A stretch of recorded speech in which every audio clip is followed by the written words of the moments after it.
শেষ জামানায় এসে গেছি, বুঝছেন? নেকির উদ্দেশ্যে গুনাহ করছে, জান্নাতে যাওয়ার আশায় জাহান্নামের পথ ধরেছে।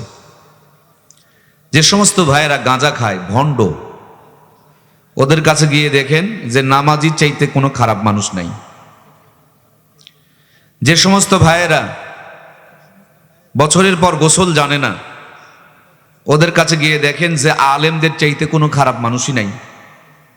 বাংলাদেশে সহ গোটা পৃথিবীতে বামপন্থীদের একটাই চ্যালেঞ্জ, একটাই টার্গেট, একটাই উদ্দেশ্য, যে জাতিকে আলেমদের থেকে দূরে রাখতে হবে। ভণ্ড মাজার পূজারীরা জাতিকে আলেম থেকে দূরে রাখতে চায়। বিগত 16 বছর ধরে আমরা দেখলাম 100 মেয়েকে যারা ধর্ষণ করেছে তাদের নামে মামলা ছিল না, তারা বুক ফুলিয়ে চলতো। আর যে সমস্ত ওলামা ইকরাম হক কথা বলতো তাদেরকে জেলের মধ্যে পুড়িয়ে নানানভাবে নির্যাতন করতো। কথা বলুন ঠিক কিনা? টার্গেট একটা, জাতিকে আলেম থেকে দূরে সরাও। পরিমণির বাচ্চার কেউ বাবার খোঁজ নেয় না, আর যত খোঁজ হলো আল্লামা মামুনুল হকের বইয়ের খোঁজ। আরে ও বলছে তার বউ, কথা শেষ। তুমি কে হে তোমাকে কাবিন দেখাতে হবে? ওর বাবার কোনো খোঁজ নাই, সেদিকে কোনো খবর নাই, আর আলেমদের কাবিন খুঁজে বেড়ায়। মূল কথাটা হলো আলেম থেকে জাতিকে সরাও। আজকেও যে টঙ্গীর ময়দানে রক্ত ঝরছে, মূল কথাটা হলো একদল বলছে তাবলিগের এই গুরুত্বপূর্ণ কাজ আলেমদের নেতৃত্বে চলবে, আর আমাদের আর এক দল ভাই বলতেছে যে আলেমরা তো জাকাত সদকা ফিতরা খেয়ে তাদের জীবন নষ্ট হয়ে গেছে, এরা নাপাক হয়ে গেছে, এরা আবার কি জানে। আলেমদেরকে তারা সম্মান করো, মাথার তাজ বলো, অথচ সে আলেমদের রক্ত আজকে তাদের হাতে। যাবেন দিনের বেলা যাবেন, রাতের বেলা গিয়ে এতগুলো যান ঘোরানোর তো কোনো সুযোগ নেই। আজ আমরা মারামারি করছি, আর বামপন্থীরা হাতের মধ্যে তালি দিতেছে। দেখো একরামুল মুসলিমিন, দেখো দেখো মুসলমানদের চরিত্র দেখো, এই বর্বরদের আচরণ দেখো। একদল ঘুমিয়ে থাকে, আর এক দল গিয়ে ঘুমন্ত মানুষকে হামলা করে। ওরা নিজেরাই নিজেদেরকে নিরাপত্তা দিতে পারে না, নিজেরা নিজেদের জীবনের মূল্য দিতে পারে না, আমাদের জীবনের মূল্য দিবে কেমনি? চারটা শুধু লাশ পড়ে নাই, গোটা দুনিয়াতে এইটুকু দেখায় তারা হাসাহাসি করছে। কথা বলুন ঠিক কিনা? সুতরাং প্রিয় ভাইয়েরা, আল্লাহ তাআলার কাছে আমাদের প্রার্থনা, আল্লাহ তাআলা আমাদেরকে এক হওয়ার তৌফিক দান করুক, বলুন আমিন। শরীয়ত না থাকলে মারফতের কোনো দাম নাই। শরীয়ত হলো বিয়ে, আর মারফত হলো সহবাস কিংবা সন্তান। শরীয়ত ছাড়া কেউ যদি মারফত দেখায় সন্তানের বাপ হয়ে যায়, বলুন তো ওই সন্তানটা ভালো জাদা না হারাম জাদা? শরীয়ত দিয়ে তার বিয়ে হতে হবে, এরপর মারিফতের মাধ্যম দিয়ে তুমি সন্তান নেও।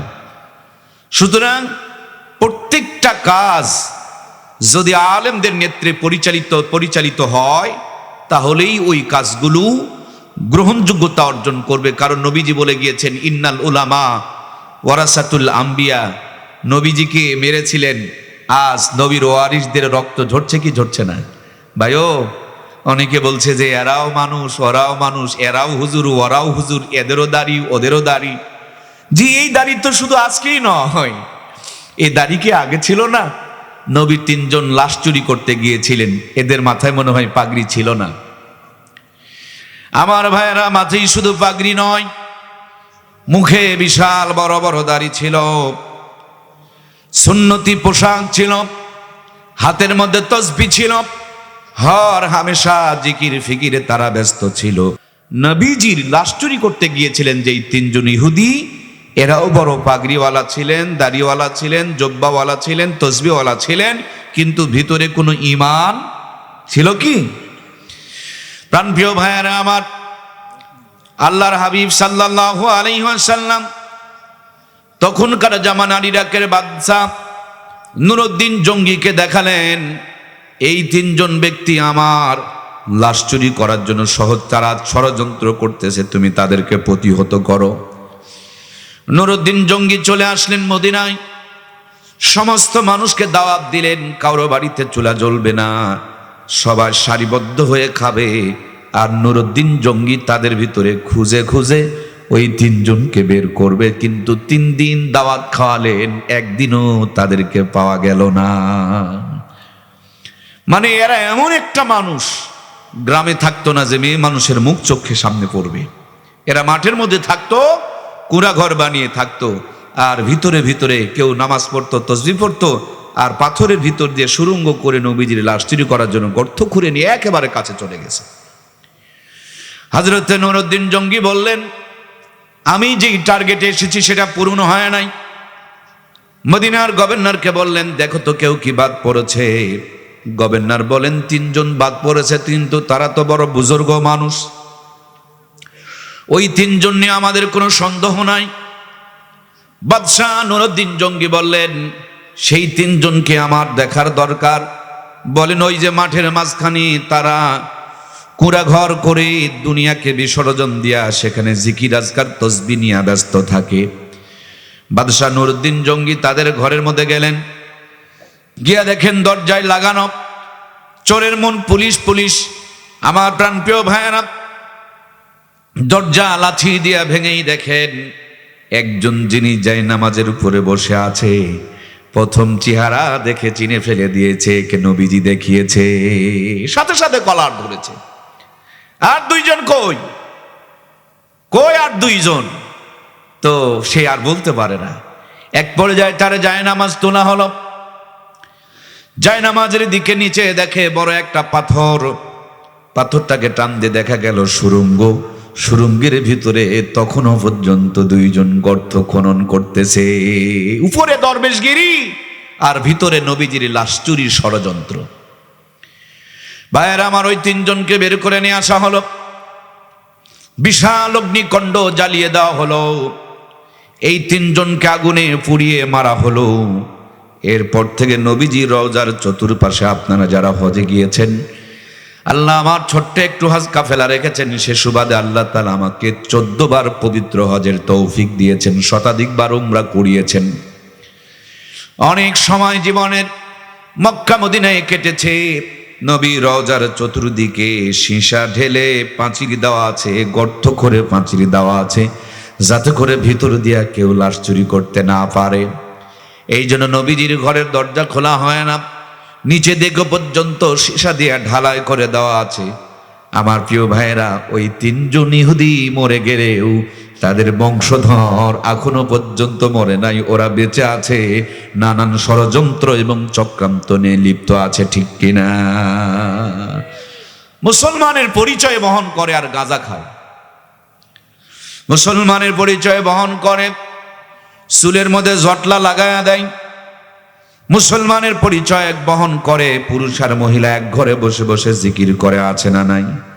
আমার প্রাণপ্রিয় ভাইয়েরা, হিন্দুরা মন্দিরে গিয়া পূজা করে আর আমরা মাজারে গিয়া সেজদা করি। হিন্দুরাও পর্দা পুশিদা মানে না, দেখবেন ভণ্ডদের মুরিদের কাছেও পর্দা পুশিদা লাগে না। হিন্দুরা গোসলের ফরজ জানে না, অনেক ভণ্ডর মুরিদ আছে তারাও গোসলের ফরজ জানে না। ওরা আল্লাহর ওলিদের মুখোশ পরে পরে, আল্লাহর ওলিদের সুরত ধরে ধরে আল্লাহর ওলিদের এই বাংলার জমিনকে, ইমাম থেকে মানুষগুলোকে সরায়া বেঈমান বানাতে চাই, ঠিক কিনা? চিনি এবং লবণ, চিনির কালার লাল, লবণের কালার তো সাদা। কি গো ভাই, কথা বলছেন না কেন? দুটাই দানাগুলো কিরকম? একই মতন দেখতে, একই মতন, কিন্তু দুইটা কি এক জিনিস? একটা দিলে আমার প্রিয় ভাইয়েরা মিষ্টি হয়, আর একটা দিলে তিতো হয়ে যায়। খালি টুপি দেখলেই হবে না, দাড়ি দেখলেও হবে না, জব্বা দেখলেও হবে না। এই পৃথিবীর জমিনে সবচাইতে যারা অভিশপ্ত এরা হলো ইহুদি। এদের মুখেও দাড়ি আছে, খেয়াল করে দেখবেন এদের মাথার খুলির মধ্যে ছোট্ট করে একটা খুপরি আছে, তার মানে টুপি আছে।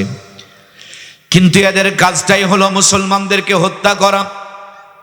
আর পৃথিবীব্যাপী একটা মিশন চলছে আলেমদেরকে নিধন করার জন্য, আলেম থেকে দূরে সরানোর জন্য, আলেমদের উপরে মামলা দেওয়ার জন্য, আলেমদের উপরে ষড়যন্ত্র এবং চক্রান্ত করার জন্য। যত মানুষ আলেমদের বিরোধিতা করবে বুঝতে হবে এদের ভিতরে ইহুদি খ্রিস্টানদের সংযোগ আছে, ঠিক কিনা? এটা হলো মূল কথা। নবীর পরিষ্কার ঘোষণা, ইন্নাল উলামা ওয়ারাসাতুল আম্বিয়া। সাদ সাহেবের ঘোষণা থাকতে পারে, কিন্তু সাদ সাহেবের কথার চাইতে কি নবীর কথার দাম কম? তা আমি তো নবীজিকে মানবো আগে ভাই, এরপরে যদি কারো কথা মিলে যায় মানবো, সমস্যা নাই। আল্লাহ তাআলার পরিষ্কার ঘোষণা, ইন্নামা ইয়াখশাল্লাহ মিন ইবাদিহিল উলামা, নিশ্চয় উলামা ইকরাম আমি আল্লাহকে বেশি ভয় করে। এটা ঘোষণা কার? আমি যদি এখন বলি আলেমরাই দুনিয়ার সবচেয়ে খারাপ, আমরা অনেকে বলি, কিন্তু জোরে গেলে কয় দাওয়াত পাইছে, ধীরে হাঁটলে খাই বেশি, কয় বেশি খাইছে। এরকম মানুষ তো আমাদের এলাকায় নাই, কি গো ভাই নাই? গানও বের করছে, মনে বড় জালারে পাঞ্জাবিওয়ালা। মৌলবীরা দেশ খেলো, কথা বলছেন না কেন? যদি এই কথা কেউ বলে তার ঈমান নষ্ট হয়ে যাবে। এই বেকুব, কোনদিন হুজুররা ক্ষমতায় গেল না, এরাই দেশ খেয়ে ফেললো, তাহলে তোমরা এতদিন কি গু খাইলা নাকি? জাতির ভিতরে কি পরিমাণ আলেম উলামা বিদ্বেষী কথাবার্তা চলে, অথচ আমার বাবার সঙ্গে মায়ের বিয়েটা কে পড়াইছে ভাই? হুজুররা পড়াইছে না পড়ায় নাই? আবার আমার জন্মের পর ডান কানে আজান দেওয়া হবে, বাম কানে একামত দেওয়া হবে। কোন একজন মুসারু, তাসারু, মদারু, গাঁজারু দিবে না হুজুররা দিবে? এক্ষুনি যদি আমি মারা যাই, আমি জীবন ভর নামাজ যদিও পড়ি নাই, আমাকে নামাজের কথা বললে আমি ফতুয়া দিয়ে পার হয়ে গিয়েছি। খালি আলেমরা ফতুয়া দেয় না, এখন জাহেলেরাও ফতুয়া দেয়। সুন্দর করে তারা ফতুয়া দেয়, বলে কাপড় ঠিক নাই, মানে কাপড় ঠিক না থাকলে নামাজ, এর জন্য বলে 20 বছরও বলে কাপড় ঠিক নাই, 30 বছরও বলো কাপড় ঠিক নাই, 40 বছরে কাপড় ঠিক। এখানে এখনই নামাজের কাতা সোজা করেন, দেখবেন কিছু দিকে দৌড় দিবে। ওর হাতখানা ধরে যদি বলে এই কই যাও, বলে হুজুর শরীর পাক নাই। 20 বছরও পাক নাই, 30ও পাক নাই, 40 বছর বয়স এখন, তখনও পাক নাই, 60 বছরও পাক নাই। হঠাৎ যদি শলফির মোড়ে আজরাইলের সাথে দেখা হয়ে যায়, আজরাইল তো শরীর পাক করার সুযোগ দেয়। কি গো ভাই, কথা বলছেন না কেন গো?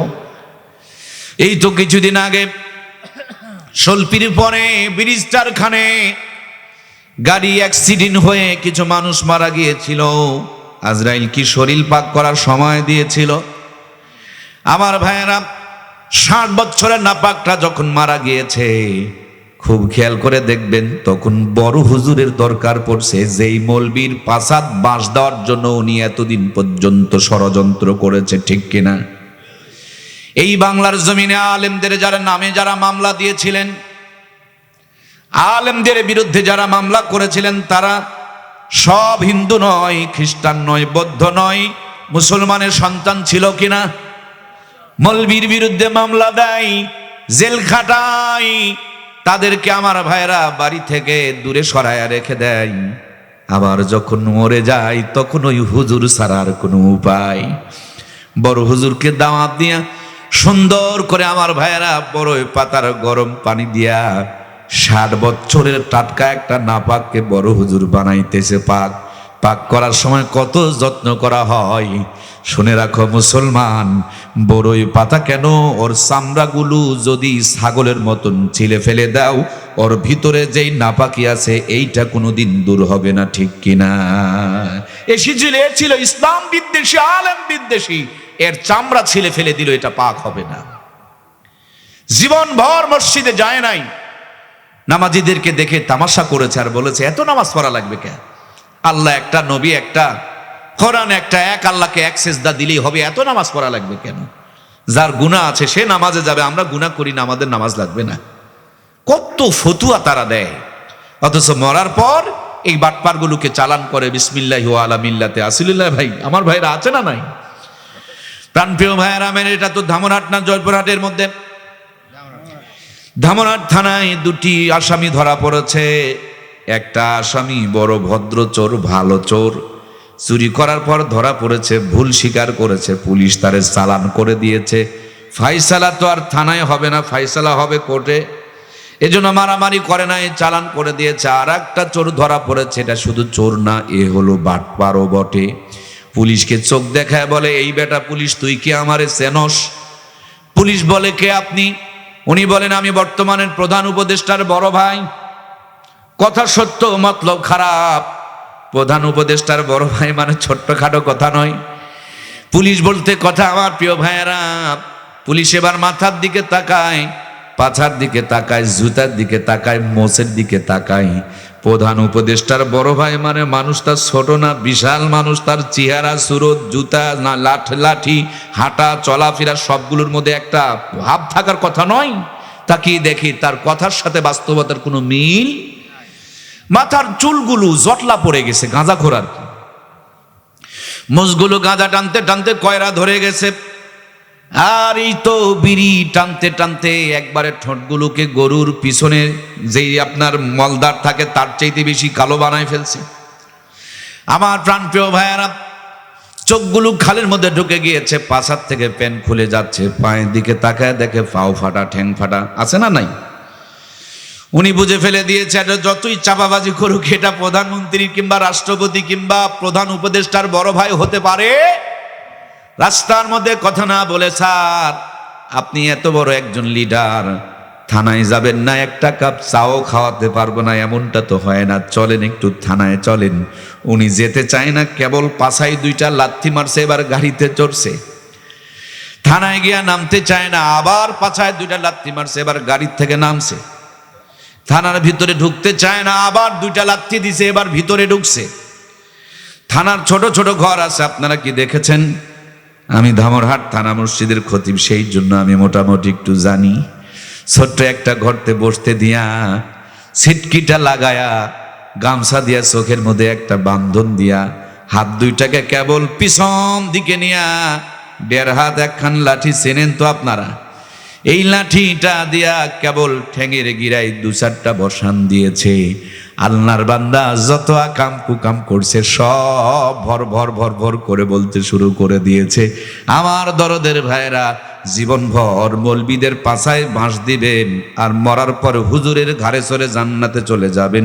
এটা মামুর বাড়ি নয়, কবরে গিয়া গুতান বসান দিয়া সব মামলা আর ইজাহার বের করা হবে, ঠিক কিনা? মৌলবী খালি গুতামিন আর মরার পর হুজুরের ঘাড়ে চড়বেন। মন খারাপ করলেন কি? ম্যাক্সিমাম মানুষ আলেমদের বিরোধিতা করে। সব শয়তান বলে টুপির ভিতরে থাকে। আলেম বিদ্বেষীর জায়গা কোনোদিন জান্নাতে হতে পারে না। আমার প্রিয় ভাইয়েরা, এরা পানি পড়া চায়, এরা পেটের ব্যথা উঠলে তখন হুজুরের কাছে যায়, কিন্তু যতদিন ভালো থাকে ততদিন হুজুর দেখা পারে না। নিরুপায় হয়ে অনেকে আবার ছেলে মেয়েকে মাদ্রাসায় ভর্তি করে, কিন্তু ওদের ঘরে আলেম আল্লাহ দেয় না। যারা আলেমদেরকে সম্মান করবে না, শুনে রাখুন, তাদের বংশে কোনোদিন আলেম পয়দা হবে না। আর একটা কথা শুনুন, তারাই আলেম বিদ্বেষী হয় যাদের বংশে কোনো আলেম নাই। এলাকায় দেখেন আলেম বিদ্বেষী যারা, তাদের বংশে কোনো আলেম নেই। যে বংশে আলেম থাকে তারা আলেম বিদ্বেষী হয় না। আর যারা আলেমদেরকে ভালোবাসে না, তাদের পরিবারও আল্লাহ আলেম দেয় না। আর যারা আলেমদেরকে মহব্বত করে, আল্লাহ তাদের পরিবারে আলেম ওলামা তৈরি করে। সুবহানাল্লাহ বলেন। আকাশের তারাগুলো জমিনে যেমন আলো দেয়, ওলামায়ে কিরামের মাধ্যমে আল্লাহ তাআলা এই পৃথিবীতে রহমত এবং বরকত দেয়। সুবহানাল্লাহ। বরের ওসিলায় যেমন বরযাত্রী খায়, নবীর ওয়ারিসদের ওসিলায় আল্লাহ তাআলা রহমত দুনিয়ার সমস্ত মানুষ খায়। সুবহানাল্লাহ বলেন।